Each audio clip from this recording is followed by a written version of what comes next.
how can we increase the integration of what these agencies are doing and focus them together on some specific results so that they can be held accountable as a group for making progress in this and not just perpetuating the same thing, day after day, year after year, just doing the same inadequate work.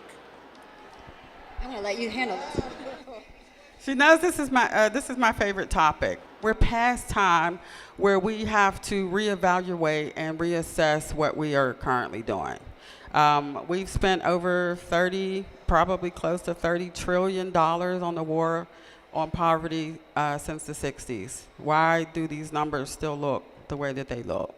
I promise you that those 2,400 nonprofits throughout the county are being very well funded by the state, by the government, by foundations, right? With the best of intentions. And I'm going to add this disclaimer. I believe that most of the organizations, most of the nonprofits that have committed to doing this work have great intention.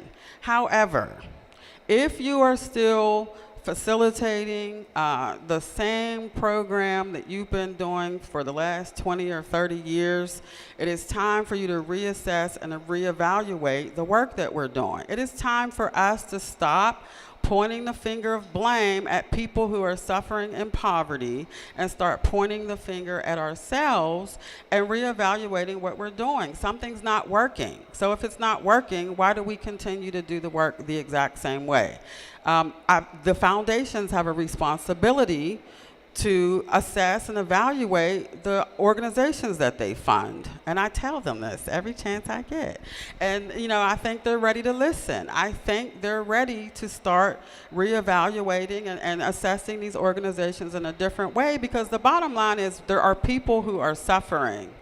There are people who are suffering with an abundance of resources around them, and it doesn't make sense. Part of that is because there's a stigma, but the majority of it is because there's a trauma that people are dealing with that most of the organizations that do this work are not including trauma work in the work that they're doing. And you can't do this work without addressing trauma.